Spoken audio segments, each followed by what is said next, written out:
até hoje não tem nada que substitua o sangue humano. Quando a gente necessita fazer transfusões, a gente tem que ter estoque de sangue aqui no Hemocentro para fazer essa distribuição. Não tem contraindicações, a pessoa só precisa estar bem de saúde, né? Não pode estar com alguma infecção, com alguma doença, tem que ter dormido bem durante a noite, né? É bom que já venha aqui para a unidade bem alimentado e qualquer pessoa pode fazer essa doação. Doar não afina e não engrossa o sangue, não engorda e não emagrece, renova o sangue. Doa-se 430 ml, né? Com 24 horas recompõe o seu organismo. E se ele doa, o doador, o homem, ele pode doar 4 vezes por ano e a mulher 3 vezes ao ano.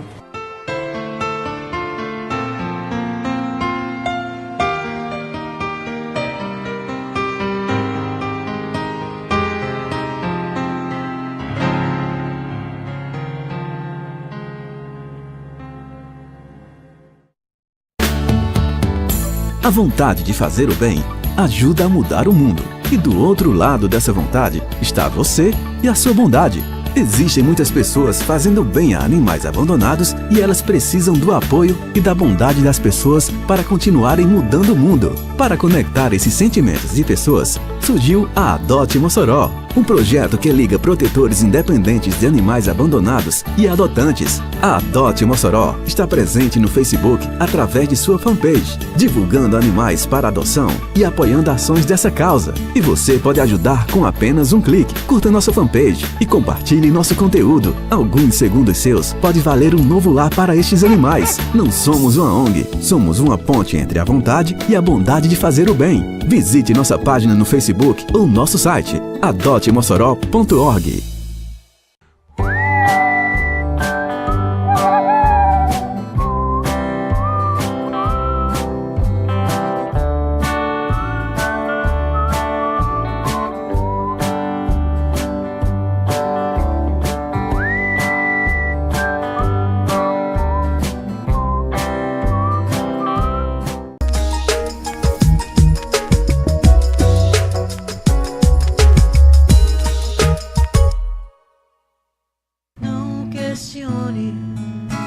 Não me pergunte nada, hoje eu não tô afim, estou de mau humor, quero ficar só.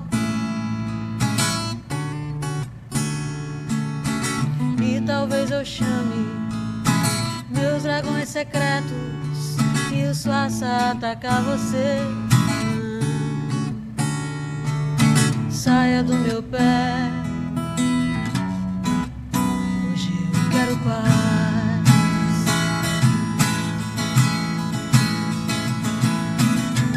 E ficar com meus livros estranhos, minhas fotos sem graça, poemas sem nexo, cartas sentimentais. Você não entenderia minha reclusão, meu dilema íntimo. Você é pobre, cego, deixe-me cá comigo.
Bom, Graciele de Lima é uma pessoa inquieta com tudo aquilo que é estagnação.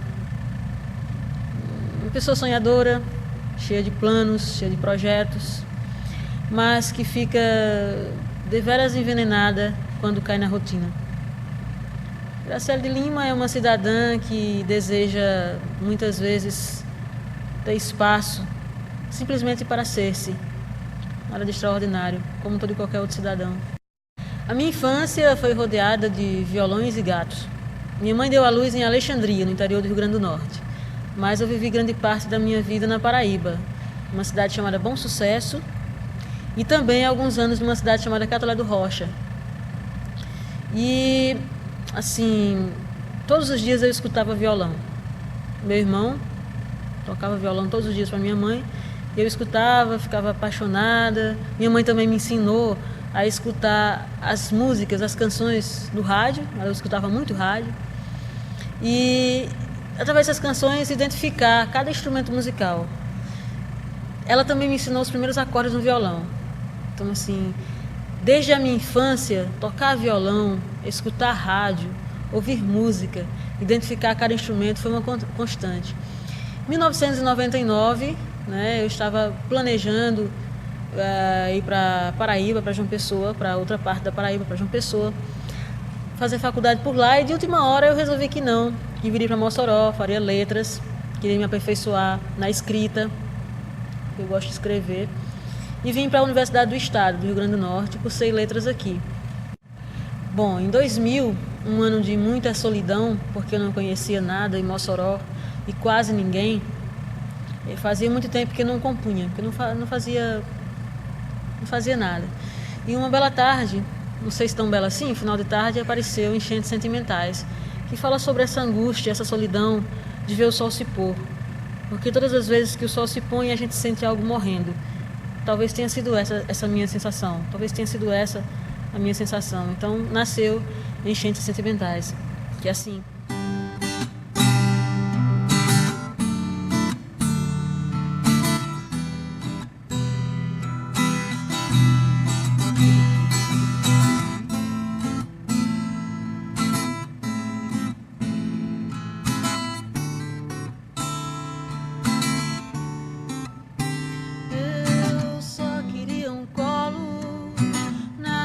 Além, aquele entardecer me entorpeceu.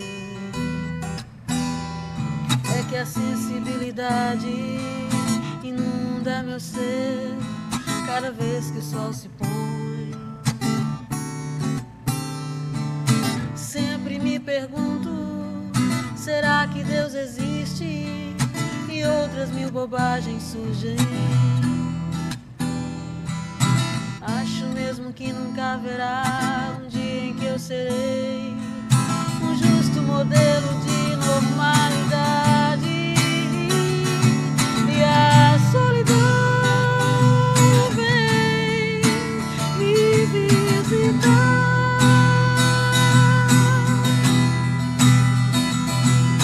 São somente enchentes sentimentais.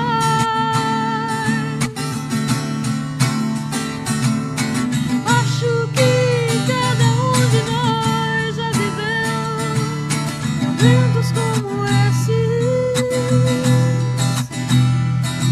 momentos que eu chamo de enchentes sentimentais.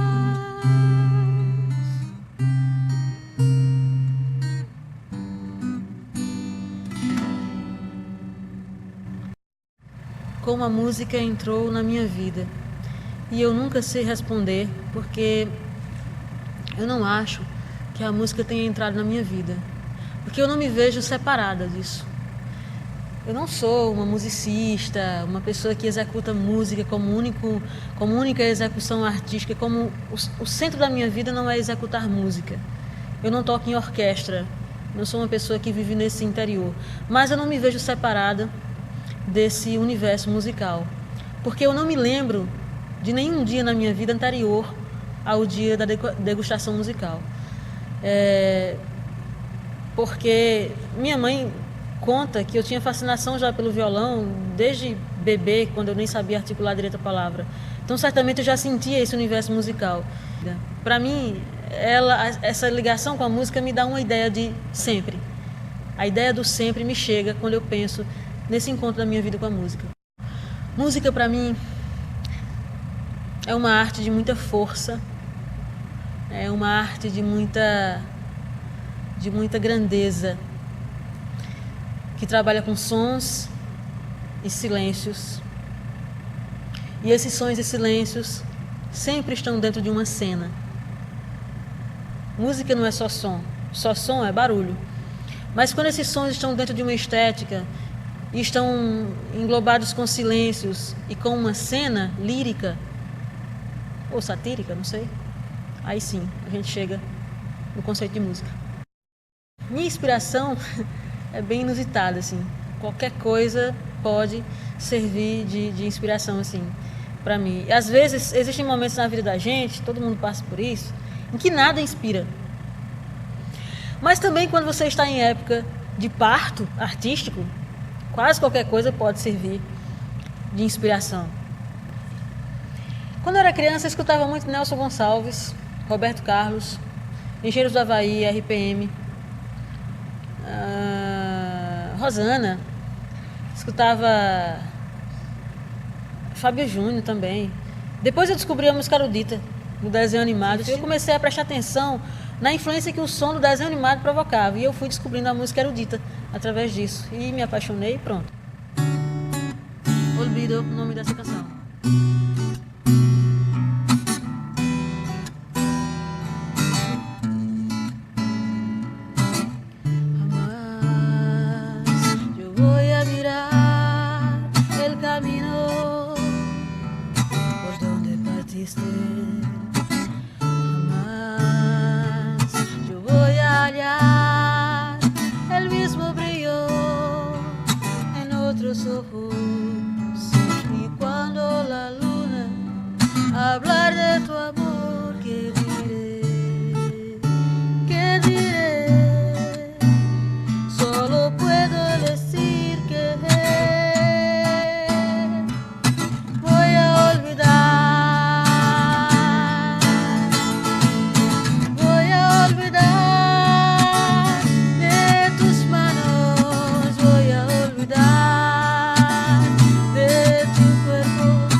Foi uma brincadeira que eu resolvi empreender com os amigos aqui em Mossoró.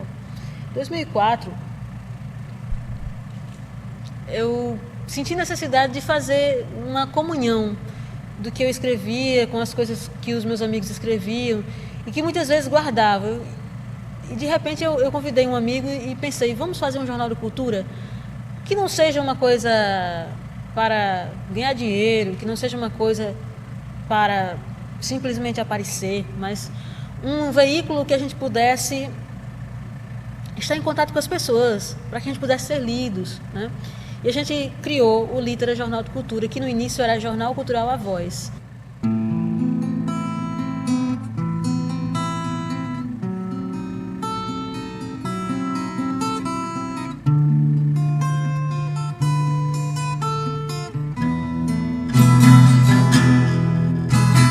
Eu devia compreender que as rochas podem talvez quebrar em si com o tempo e a força das ondas.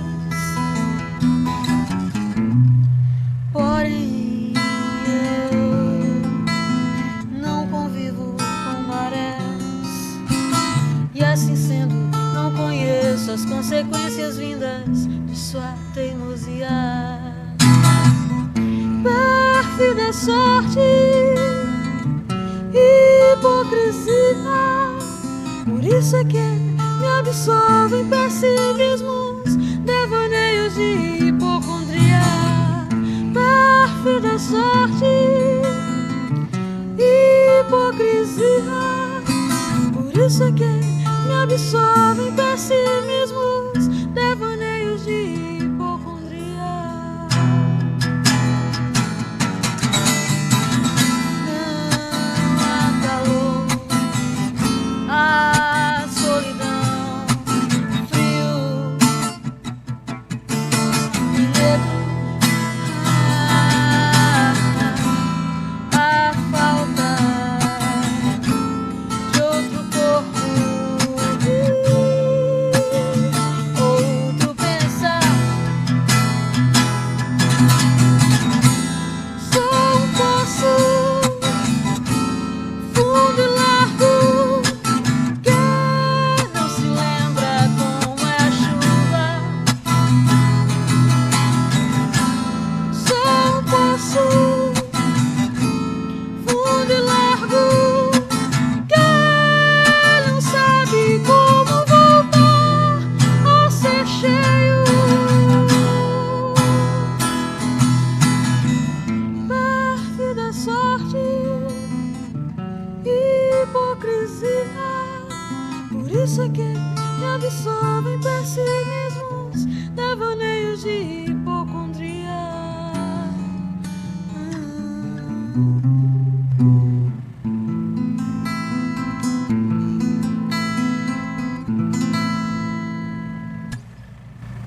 Bom, Horas Mortas foi musicado na ocasião do lançamento de um folheto literário, segundo folheto literário que eu publiquei pela Fundação Mossoroense, que também chamava Horas Mortas. Eu homenagearia muitos compositores, mas hoje eu gostaria de escolher uma compositora potiguar, uma poeta potiguar chamada Caliane Cibele. As composições da Caliane Cibele, escritas, são de uma beleza ímpar. E eu tive o prazer de musicar alguns de seus poemas por ocasião do lançamento de um de seus livros. Eu gostaria de mostrar exercício, né, e lembrar dessa grande poeta que é a Caliane.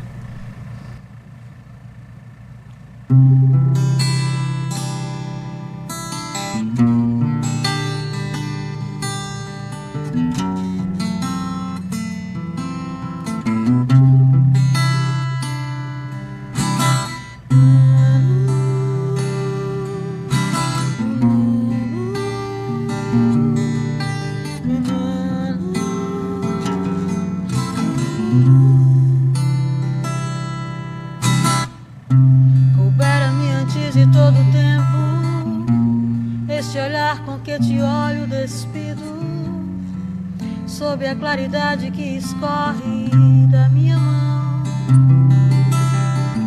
Nenhum silêncio basta quando estás equilibrado pela luz dessas retinas que te envolvem de canções emudecidas. Todo mundo foge além dessas portas Eu permaneço em ti de pés descalços, como a treinar esses meus passos tortos.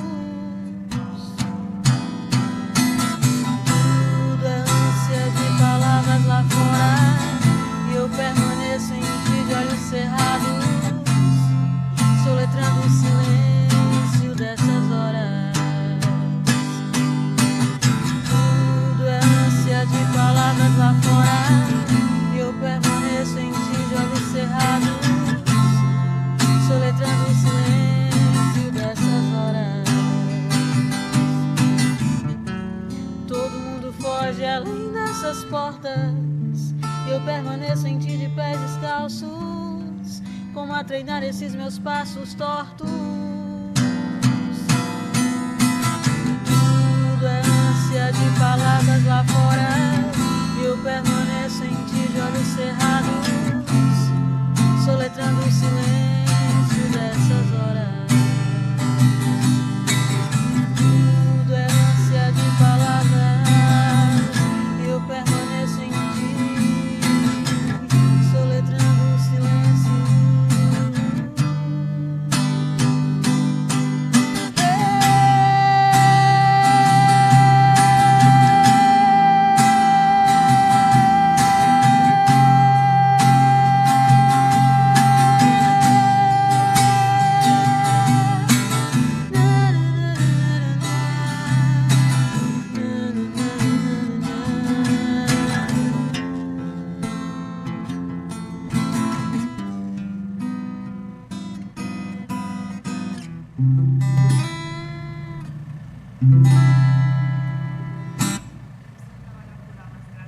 Eu estou deixando essa última canção, chamada Nas Grades da Ponte. É uma canção que eu tive o prazer de gravar. E ela diz muito sobre a insatisfação de ver a poesia não muito olhada como deveria ser. É um recado de certa forma, angústia, impaciência. Mas que ela não seja motivo de angústia e impaciência.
debaixo do sol. A vida se esvai e tudo é vaidade.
vaidade. A vida se esvai.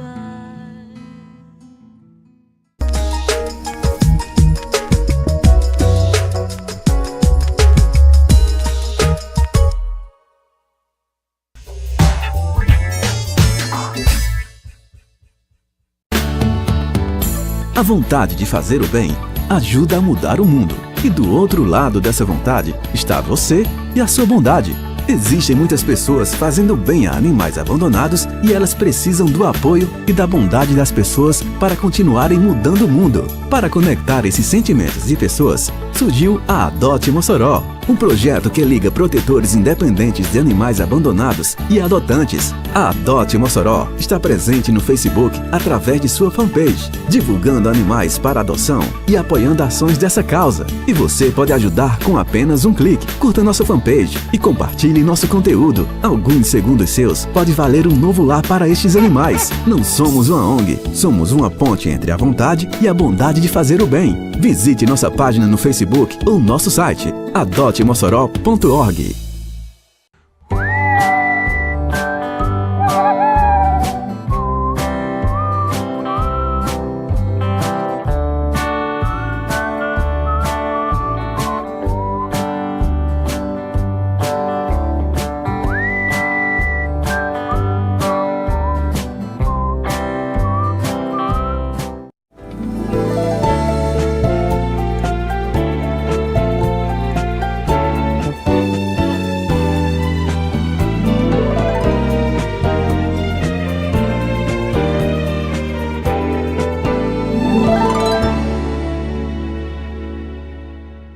Diálogos passionais, paixão literária, sabedoria de vida, trajetória intelectual e muito mais você encontra aqui, em mais um Encontro com Autores, projeto de extensão universitária desenvolvido pelo GECOM, Grupo de Pesquisa do Pensamento Complexo, veiculado ao Departamento de Ciências Sociais e em parceria com o Departamento de Comunicação Social da UERN.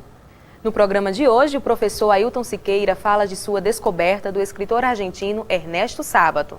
Ele narra o despertar de sua paixão literária por Sábato, cuja obra tornou-se mundialmente reconhecida. E nos mostra ainda como a literatura desse escritor o ajudou a pensar sobre a própria literatura, a vida e o conhecimento. Falar do Ernesto Sábato, para mim, me deixa com uma inquietação prazerosa, no sentido que é aquela coisa que me dá prazer, mas você fica muito inquieto sem saber o que é que isso vai dar, para onde é que isso vai, porque lidar com paixões geralmente é como que você estivesse entrando nesse mar muito agitado, que você está um pouco naufragando e não sabe para onde é que o barco vai, né, nesse mar das paixões. E aí eu começo falando da paixão, né? Assim, a proposta do Encontro com Autores é exatamente essa, que a gente fale sobre uma paixão literária. Nossa, essa é a segunda vez que eu falo de uma paixão, a minha outra foi Clarice Lispector. Né? E falar de paixão é muito difícil, porque a gente geralmente costuma dizer, eu tenho uma paixão. Quando na verdade isso é apenas uma meia-verdade, porque a outra meia-verdade que complementa essa é que a paixão que eu tenho também me tem. Né? Ou seja, eu tenho uma paixão, até que ponto eu tenho uma paixão se quando eu estou apaixonado é essa paixão que manda em minha vida. É ela que pensa por mim, é ela que faz com que eu faça muitas outras coisas, é ela que faz muitas vezes eu falar até o que eu não sei. Então é nesse aspecto que eu acho de que a gente tem uma paixão que nos tem ao mesmo tempo. A gente possui aquilo que nos possui. Né? Possuímos aquilo que nos possui. Essa é uma primeira constatação. Consequentemente, se eu tenho uma coisa que me tem, é muito difícil de eu falar dessa coisa, porque a minha fala pode seguir caminhos os mais diversos possíveis, porque é essa paixão que vai dizer o caminho, não sou eu que digo o que vou falar sobre ela. Muitas vezes é ela que pede para falar por mim e eu tenho que obedecer a esse caminho. Né, um caminho que a Clarice chamava do instante já, que tem que ser feito do improviso. Então eu tinha pensado em duas maneiras de apresentar o Sábato. Uma mais clássica, mais tradicional, que seria pegar o Sábato e falar na sua cronologia. O que é que ele nasceu, que foi fazendo ano a ano e apresentando isso. A maneira mais cronológica. A outra era obedecer exatamente esse fluxo da paixão.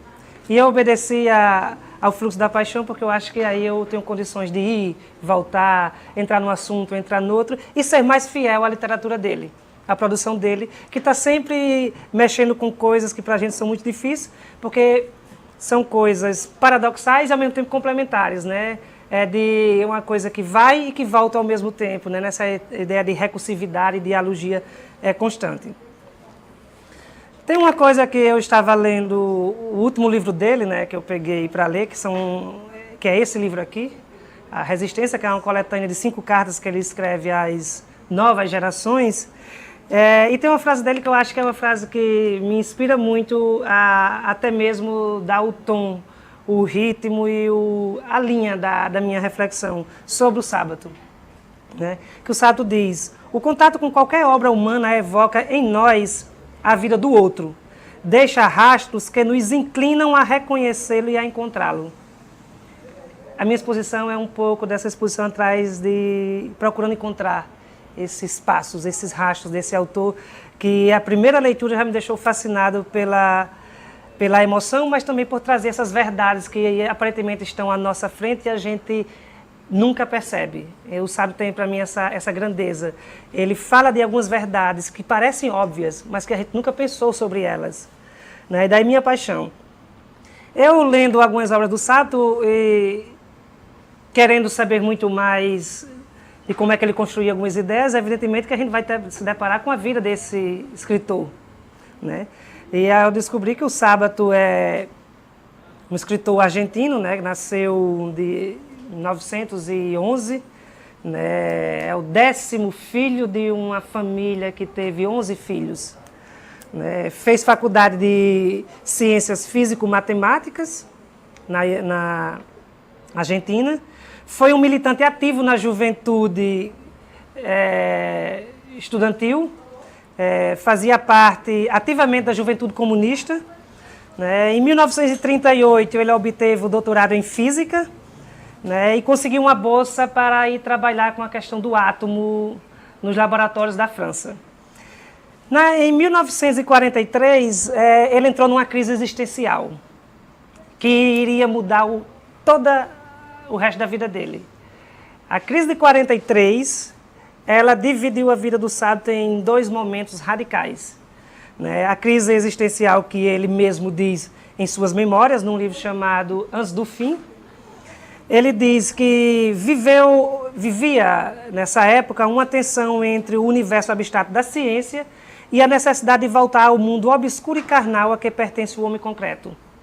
Ele vivia esse paradoxo, em ser físico e matemático dentro do cálculo, dentro dos números, dentro das leis, mas também aquele outro sopro que pedia que esse mergulho na condição humana por excelência.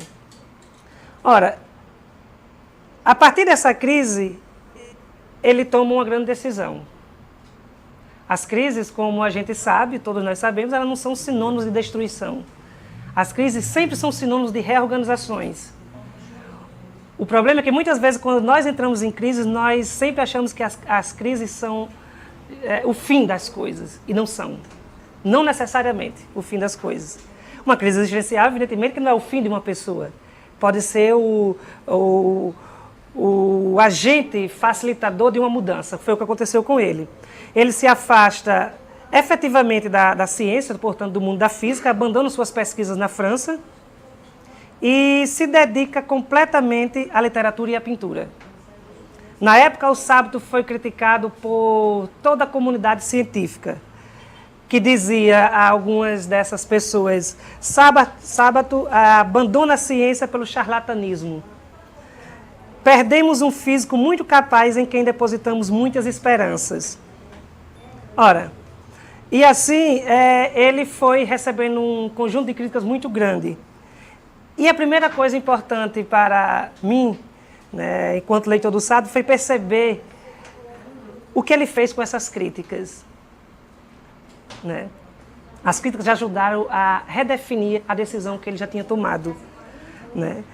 Por quê? Porque ele fez uma opção por a condição humana de ir entrar num universo que não era o dele, da literatura, para descobrir aquilo que ele não descobria por meio da matemática e da física. Foi preciso ele decepcionar os outros para se realizar. Isso é muito forte.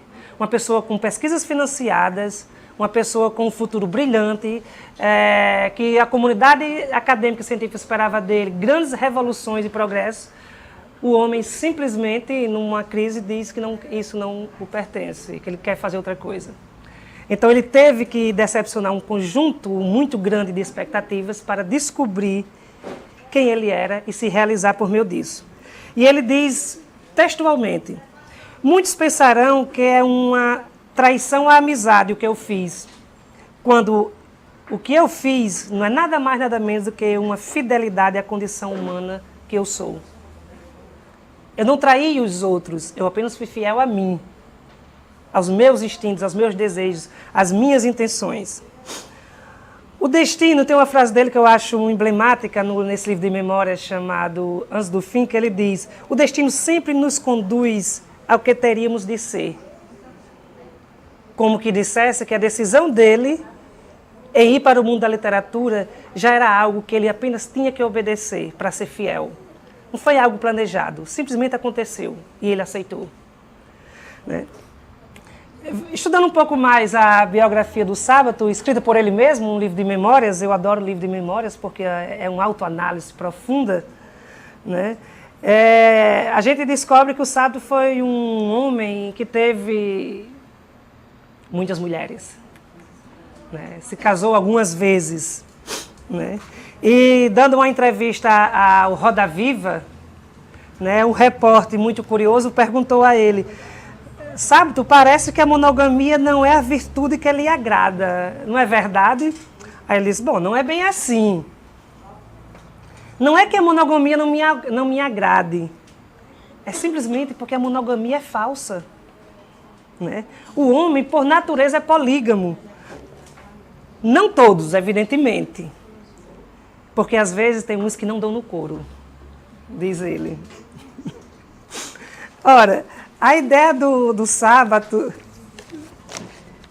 com a monogamia é de que a monogamia é uma invenção humana, uma invenção cultural, que vai dizer que as nossas relações com o outro é uma relação de dependência, mas também de posse. E é uma relação de fidelidade, porque você não pode trair aquele que você está junto. Nós estamos falando de relações amorosas, porque as relações monogâmicas já existiam antes da invenção do amor, digamos assim. Né? E o repórter continua perguntando sobre essa poligamia e ele diz: bem, eu não tenho sido um polígamo exagerado, acrescenta. Eu tive 3 grandes amores que duraram anos e depois uma quantidade bem pequena, de casos pequenos, mas sempre honrosos e não desonrosos. Não vejo nenhum mal nisso. Afinal de contas, quem é que não trai? Quem é que se contenta e se sente feliz sendo monogâmico a vida inteira? É um pouco essas questões que o Sábato levanta na entrevista, e também que não aprofunda isso, é uma entrevista rápida. Em 1948, o Sábato publica o seu primeiro romance, chamado O Túnel. Teve uma dificuldade imensa de publicar, porque nenhuma editora queria publicar. Foi rejeitado por todas, porque dizia: o que é que um físico faz escrevendo sobre literatura? Esse homem não entende literatura, vai escrever literatura? Nenhuma editora publicou O Túnel, que era um romance com uma construção psicológica muito profunda e enraizado no existencialismo, que era uma corrente filosófica muito forte na época. É um livro que trata, acima de tudo, sobre a solidão. Né? Trata dessa solidão, de como os desamparados, no meio da solidão, se deitam uns com os outros para esquecerem que são solitários.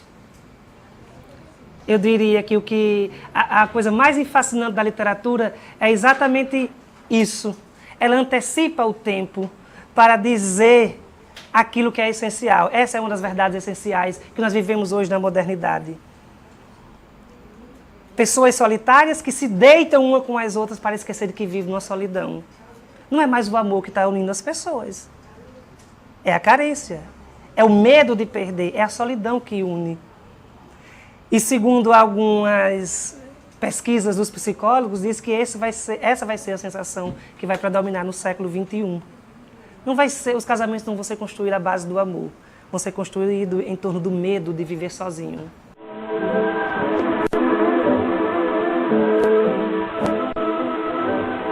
Hasta que un día,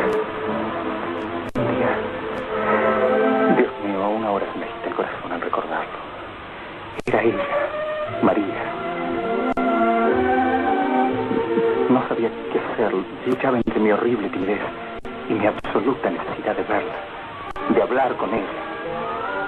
O livro, O Túnel, fala sobre a nossa incapacidade inerente de estendermos uma ponte ao outro, para que, a partir desse contato, fiquemos livres de nós mesmos. Isso eu acho algo muito forte. É como que nós não nos suportássemos. Fernando Pessoa tem uma oração, que ele termina a oração dizendo: Senhor, livrai-me de mim. É como que parece que todo humano, o ser humano, se odiasse, ou fosse muito para se aguentar. E ele precisa estabelecer uma ponte de contato com o outro para que esse outro alivie um pouco daquilo que ele é. E assim ele possa sobreviver, se suportar. É um pouco isso que talvez que esteja por trás desse romance do Sábato. O romance, evidentemente, que é um romance escrito em primeira pessoa e traz um tom de desabafo, né? Tem uma coisa que, nesse romance, que eu quero salientar, né?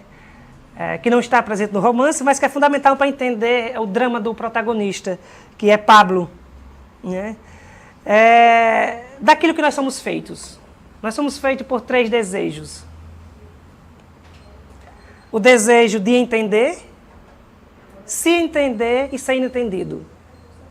O desejo de entender é o desejo de eu pegar um livro e entender o que o livro está dizendo. O desejo de entender é aquele mesmo que me faz ver as coisas do mundo e buscar um sentido, uma compreensão para aquilo.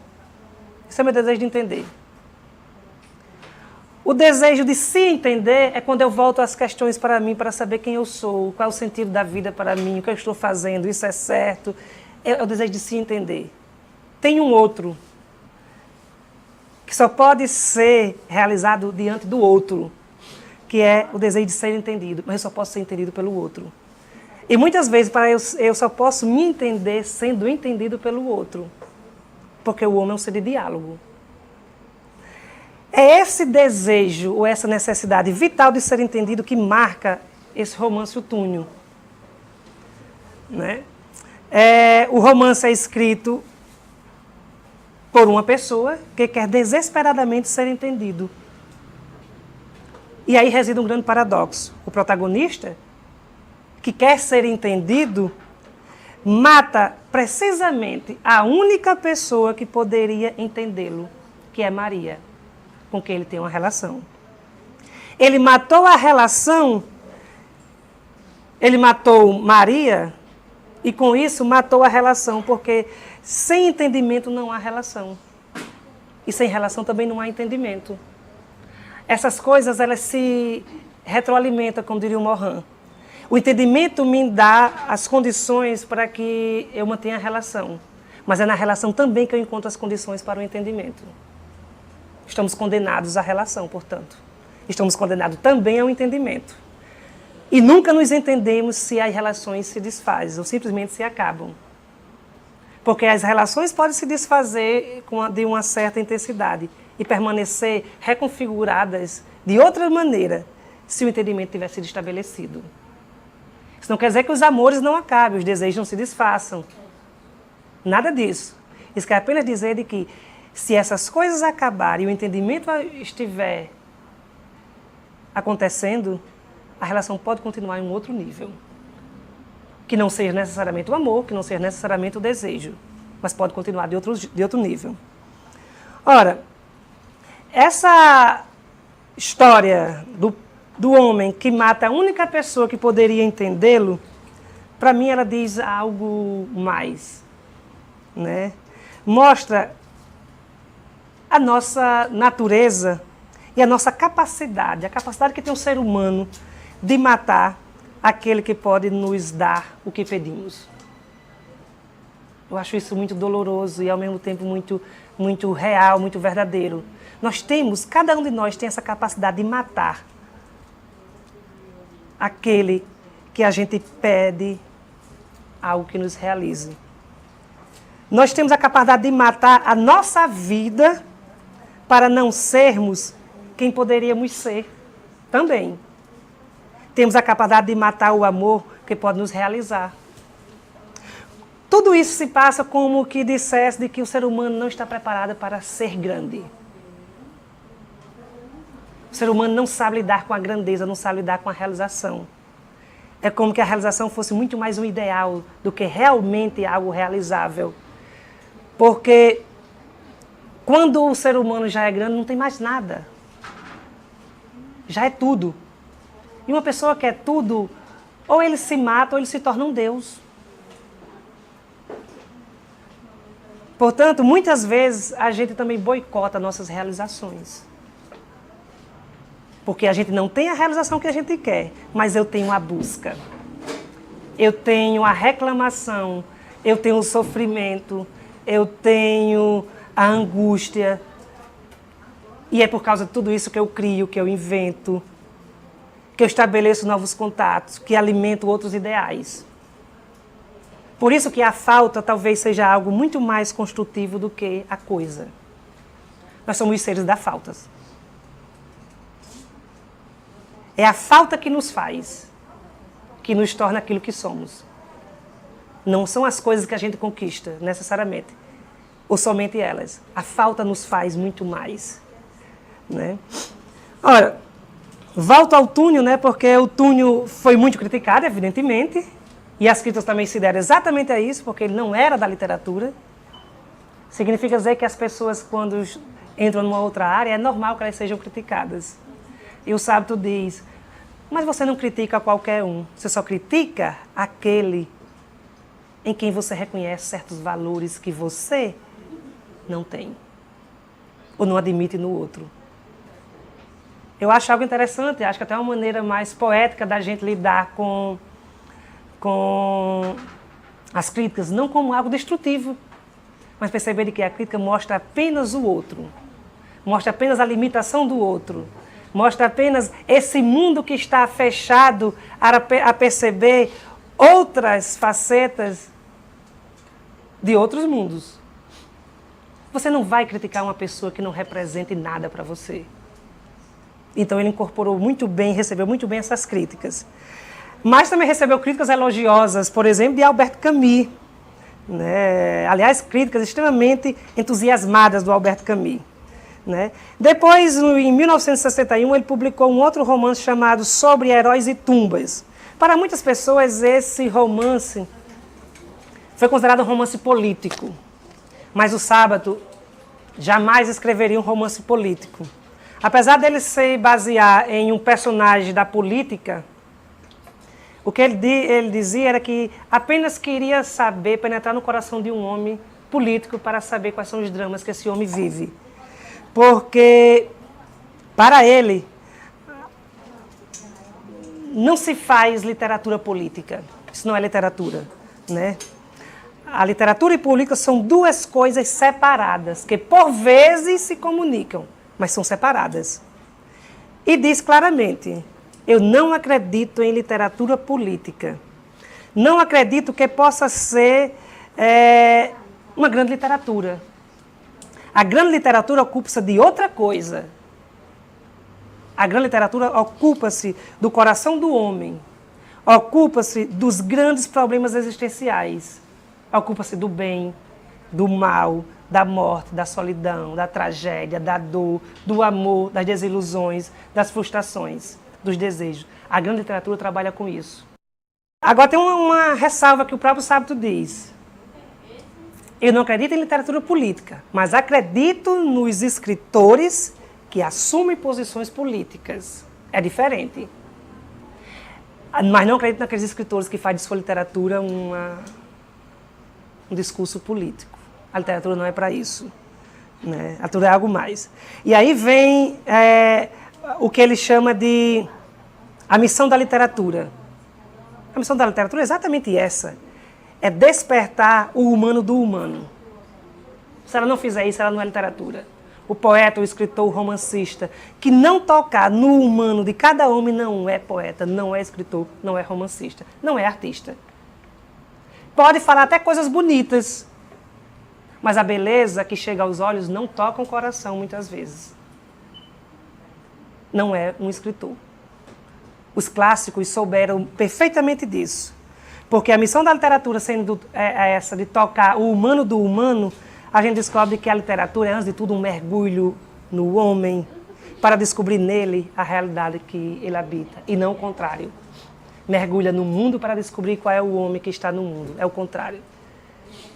A missão da literatura é transformar o homem num Ulisses.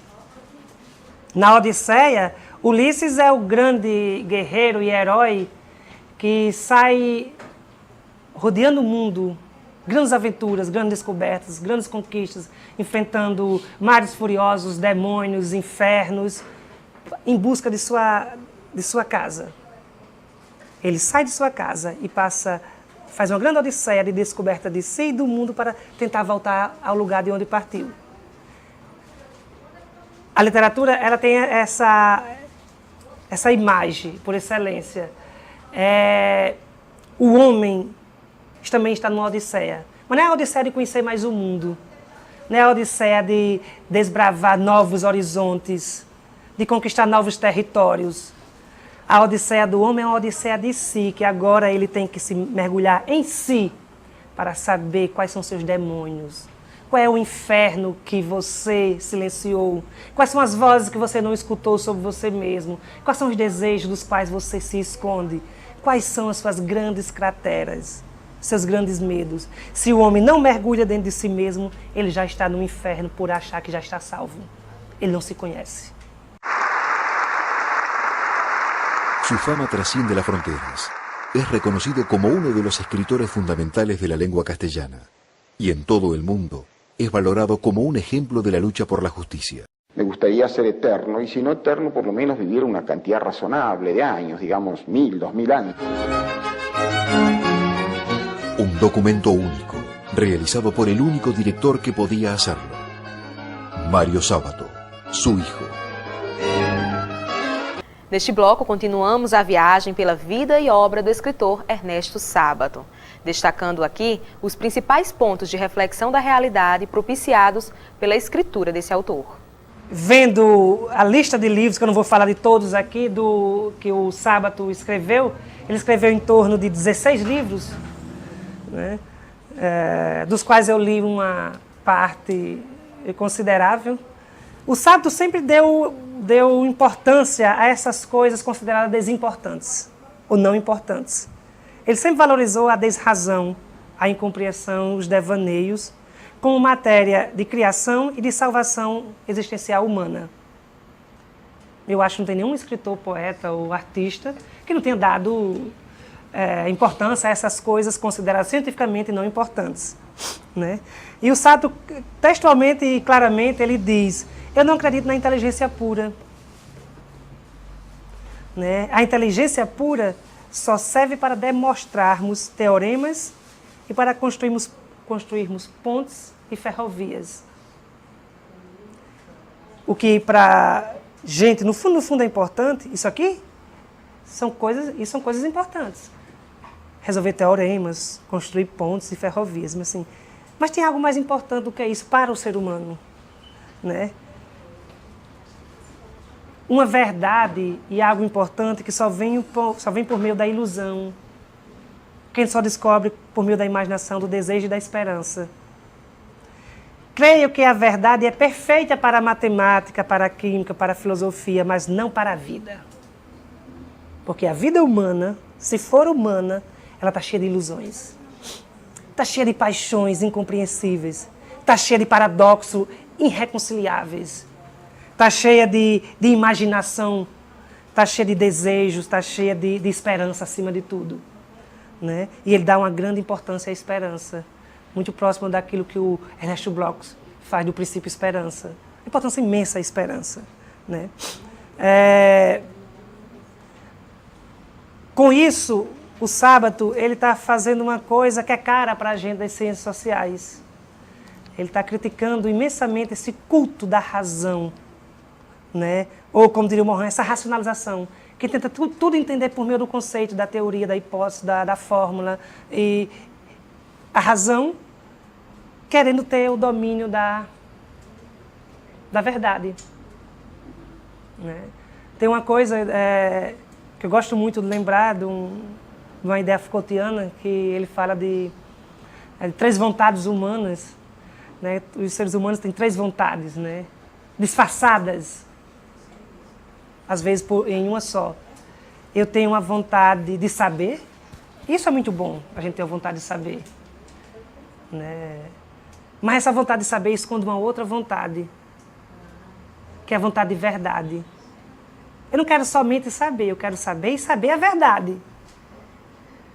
Mas a vontade de verdade está escondendo uma terceira vontade, que é a vontade de poder. No fundo, eu quero saber, porque eu quero que esse saber me dê a verdade, porque se eu tiver a verdade, eu serei imbatível. Se eu tenho a verdade, eu tenho o poder até de matar e ser livre e não condenado, porque aquele que mata em torno da verdade, ninguém pode se opor. A verdade é a única coisa que dá poder ao homem. Por isso que muitas vezes a gente pede a confissão dos outros, por isso que muitas vezes a gente quer a verdade mais profunda, porque a verdade está alimentando a nossa ânsia desesperada de poder para que a gente possa fazer qualquer coisa por meio dessa verdade. Ninguém pode nos ferir. A verdade pertence a Deus, só Ele tem a verdade. E ninguém pode ir contra Deus, exatamente por isso. Não é porque Ele seja todo-poderoso.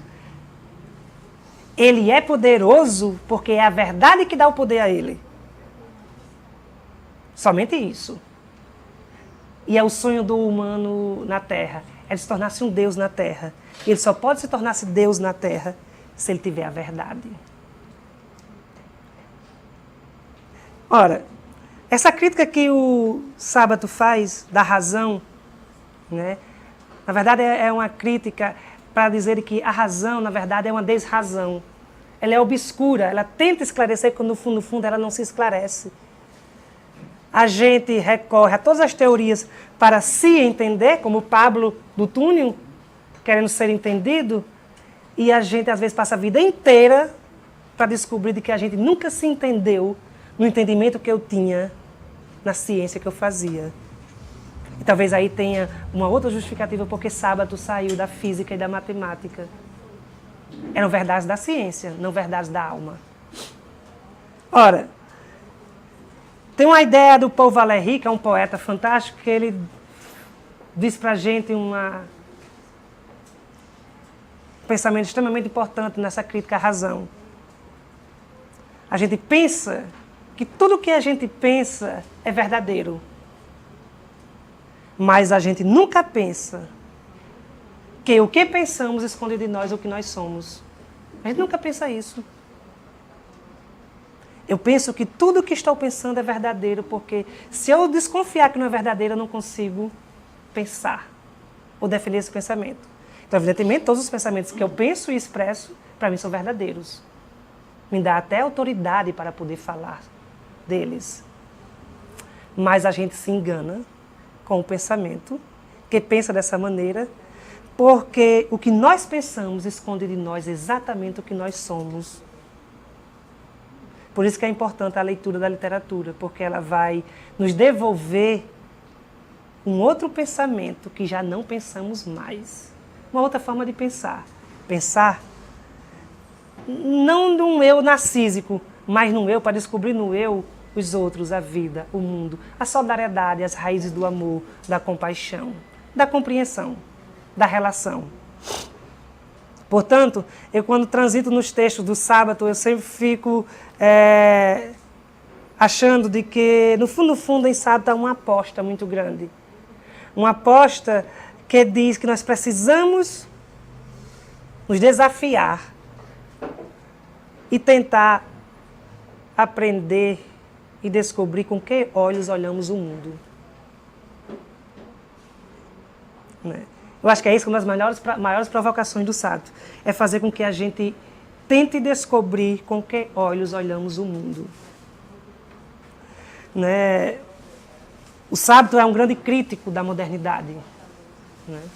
Eu estou querendo fazer um trabalho, inclusive com o sábado, com um colega meu que está ali por trás, né, Rodrigo? Estamos com um projeto aí de escrevermos algo em parceria sobre o sábado. E uma das coisas mais fascinantes do sábado, para mim, ele é um crítico maravilhoso da modernidade.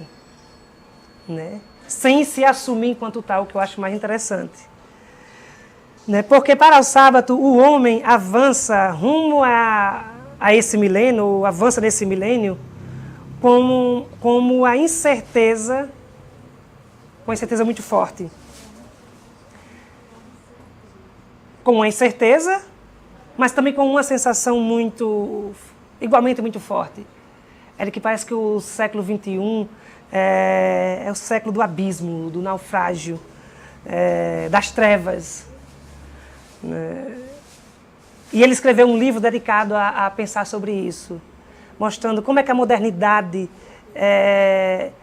que tenta produzir um homem capaz de responder a tudo e a todos, a toda hora, desumanizou esse homem. Né? Uma modernidade que transforma o homem apenas em peças de engrenagens maquínicas. Por isso que o título do livro dele, maravilhoso, chama-se Homens em Engrenagens, para mostrar que a modernidade parece que não está produzindo, ou melhor dizendo, está transformando o homem em engrenagens. Uma bela crítica à modernidade.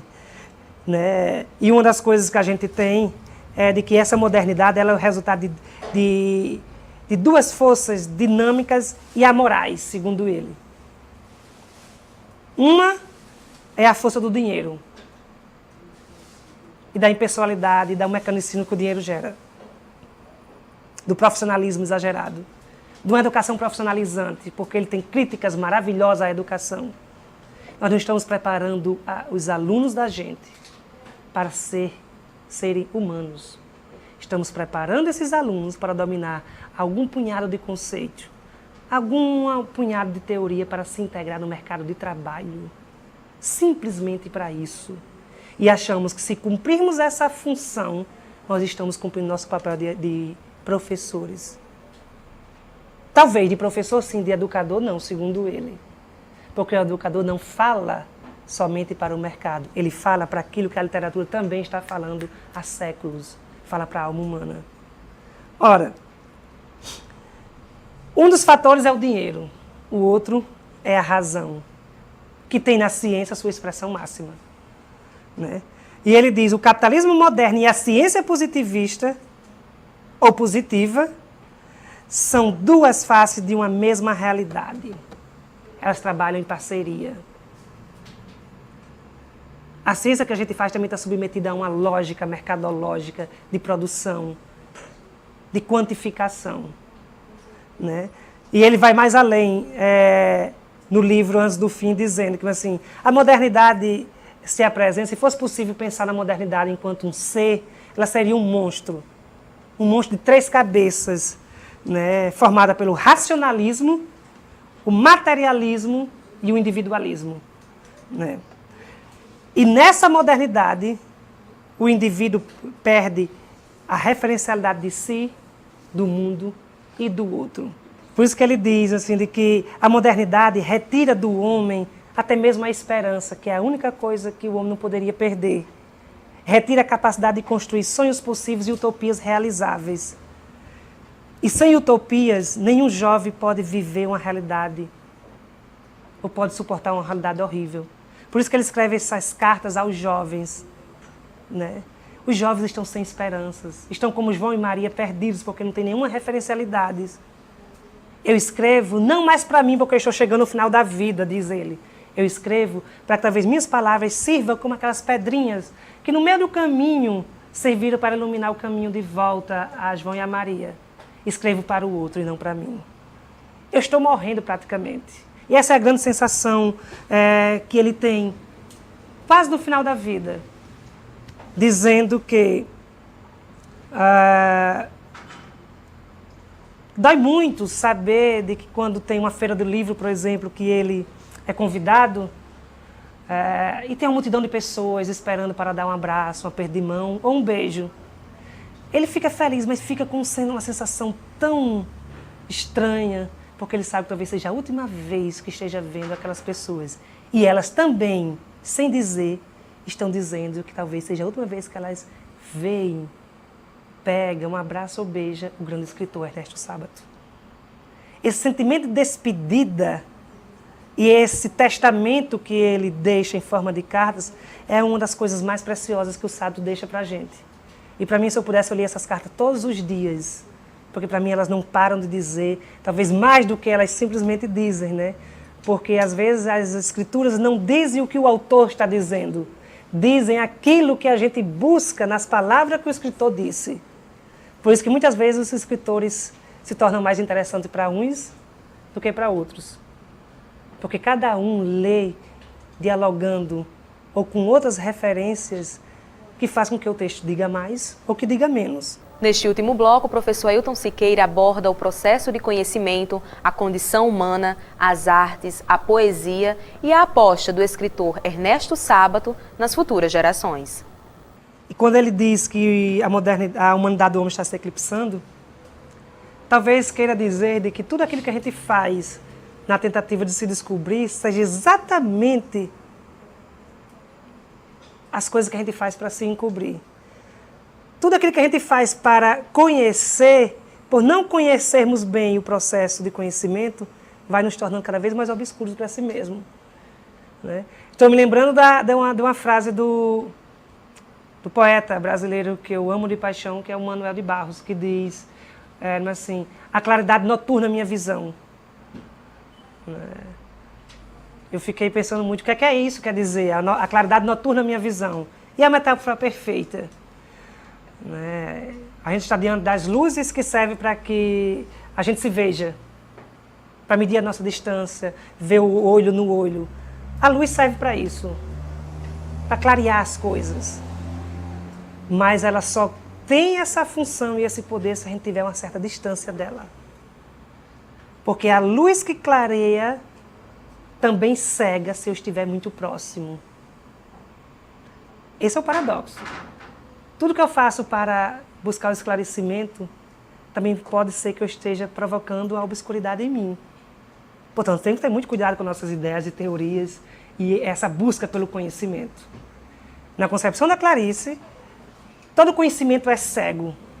Provoca um eclipse se você não tentar se conhecer ao mesmo tempo. Né? E é assim que eu vejo essa frase dele, para mim, muito forte e emblemática, que é a humanidade do homem está se eclipsando. Né? Mas para o Sábato, a modernidade não é somente um sinônimo de crise. Né? É também sinônimo ou indício de solução. E uma possível saída para a crise é dada por ele. A crise só pode ser superada por meio da arte, por meio da poesia,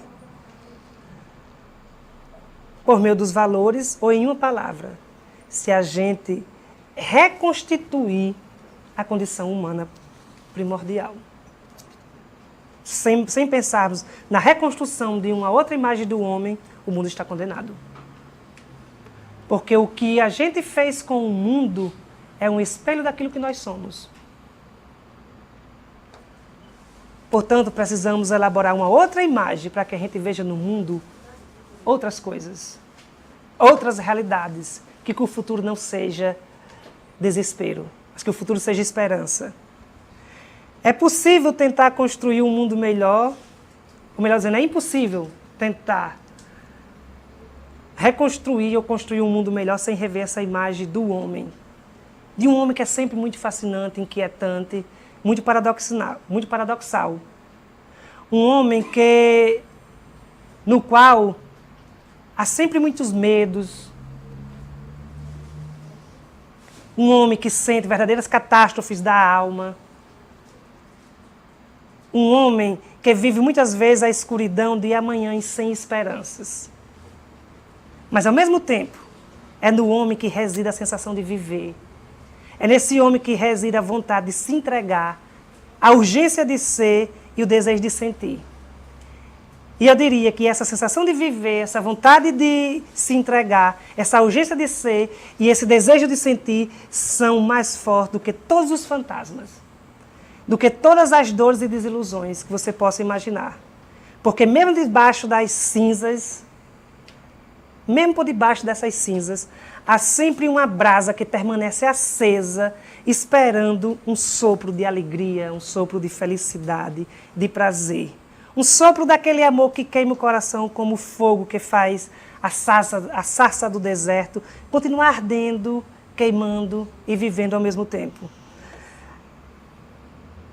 O homem renasce, tem essa capacidade fênica, da fênix da mitologia grega. O homem é o único ser que tem a capacidade de ressurgir de suas próprias cinzas. Né? E é essa capacidade de se autorregenerar que faz do homem uma surpresa para si mesmo e para os outros. Sem essa capacidade de se surpreender a si mesmo e os outros, o homem parece que perde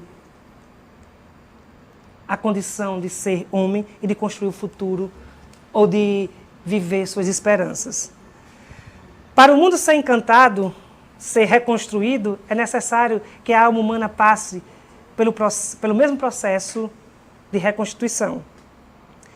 O Sábato, ele é um humanista convicto, talvez um dos últimos humanistas do século XXI. Né? E ele diz, se nos tornarmos incapazes de criar um clima de beleza no pequeno mundo ao nosso redor e só atentarmos às razões do trabalho, muitas vezes desumanizado e competitivo, como poderemos resistir a esse mundo desencantado, onde a desesperança está morrendo pouco a pouco? Essa modernidade que desumanizou a humanidade.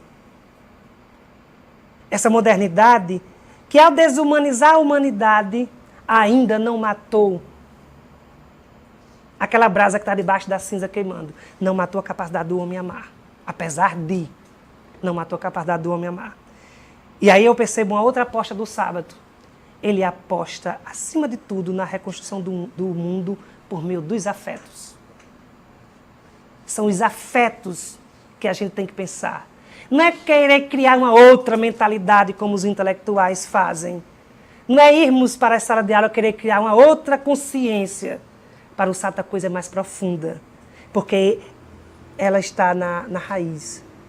E na raiz da razão, do conhecimento, está o afeto. E a expressão máxima do afeto, o amor. Um amor que sem ele não existiria humano. Eu adoro um filósofo chamado André Comte-Sponville, né? Que ele falando do amor, ele diz, mas por que os seres humanos falam em amor o tempo todo? Porque parece que uma vida sem amor não é a vida suficiente, não é humana. E ele diz uma coisa maravilhosa.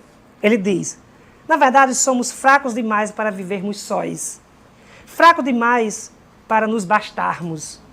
E mesmo egoísta demais para sê-lo absolutamente.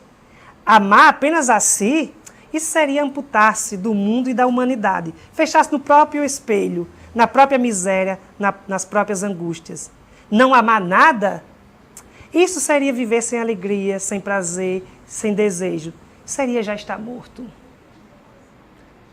Por isso que parece que falar de amor hoje não é falar apenas de uma coisa sensível, romântica ou ilusória. É falar daquilo do qual nós somos feitos, da matéria da qual nós somos feitos. Que quando a gente sente, não sabe o que está sentindo, porque ela não é racional. Quando a gente sente, a gente luta para não sentir, porque tem medo de não nos controlarmos. Mas é ela que faz a vida ser vida e ser humana. Né? A mudança, portanto, vem por meio dos afetos, no Sábado. Né? E vem, acima de tudo, na construção desse outro olhar, do que eu já falei anteriormente, dessa outra imagem, que no fundo é um outro olhar, do homem olhando para si mesmo. Esse novo olhar nasce, para mim, como nasce aquela flor do asfalto, da qual fala Carlos Drummond de Andrade no seu poema A Flor e a Náusea. Tem um poema de Drummond, que é uma parte dele, que diz o seguinte: uma flor nasceu na rua, passem de longe os bondes, ônibus, rio de aço do tráfego. Uma flor ainda desbotada, ilude a polícia, rompe o asfalto. Faça um completo silêncio, paralise os negócios. Garanto que uma flor nasceu. Sua cor não se percebe, suas pétalas não se abrem. Seu nome não está nos livros. É feia, mas é realmente uma flor. É feia, mas é uma flor.